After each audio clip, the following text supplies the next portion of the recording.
Bonjour à toutes et à tous, c'est RK. Aujourd'hui, nous nous retrouvons dans la 31e partie du cours sur les espaces vectoriels. Donc aujourd'hui, nous allons nous intéresser à la symétrie. Rentrons alors dans le vif du sujet. Donc soit E un K-espace vectoriel, et soit F et G deux sous-espaces supplémentaires de E. Donc soit S une fonction de E dans E. Donc pour tout x de E, il existe un unique YZ appartenant à F croix G tel que x est égal à Y plus Z.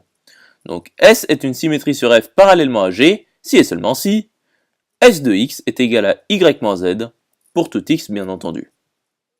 Poursuivons alors l'étude. Donc soit E un K-espace vectoriel, et soit F et G deux sous-espaces vectoriels supplémentaires de E, et soit S une fonction de E dans E. Donc bien entendu, c'est une symétrie de F parallèlement à G. Donc soit P une projection sur F parallèlement à G. Donc démontrons que S est égal à 2P moins l'identité de E. Donc pour tout x de E, S de x est égal à y moins z, ce qui est égal à 2y moins y moins z, ce qui est égal à 2y moins y plus z, ce qui est égal à 2p de x moins x. Donc S est égal à 2p moins l'identité de E. Et de plus, S est un automorphisme de E. Démontrons alors que S carré est égal à l'identité de E. Donc pour tout x de E, S de x est égal à y moins z.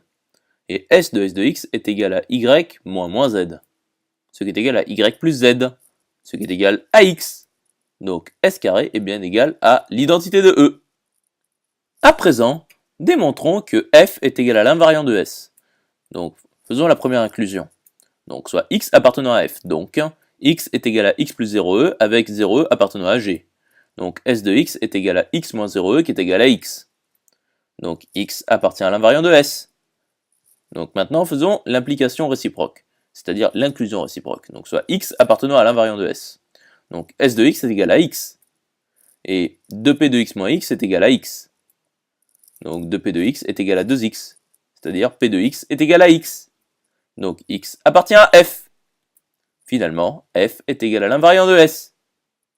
Démontrons maintenant que g est égal à l'opposé de S. Donc soit x appartenant à g. Donc faisons l'inclusion directe. Donc x est égal à 0e plus x avec 0e appartenant à f. Donc S de x est égal à 0e moins x, ce qui est égal à moins x. Donc x appartient à l'opposé de S. Voyons maintenant l'inclusion réciproque, donc soit x appartenant à l'opposé de S. Donc S de x est égal à moins x, c'est-à-dire 2p de x moins x est égal à moins x. Donc p de x est égal à 0e. Donc x est égal à 0e plus x moins 0e avec 0e et x moins 0e appartenant à f croix g. Donc x appartient à G.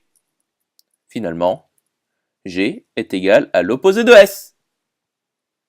J'espère que cette vidéo vous aura plu et vous sera utile. Nous nous retrouvons dans la 32e partie.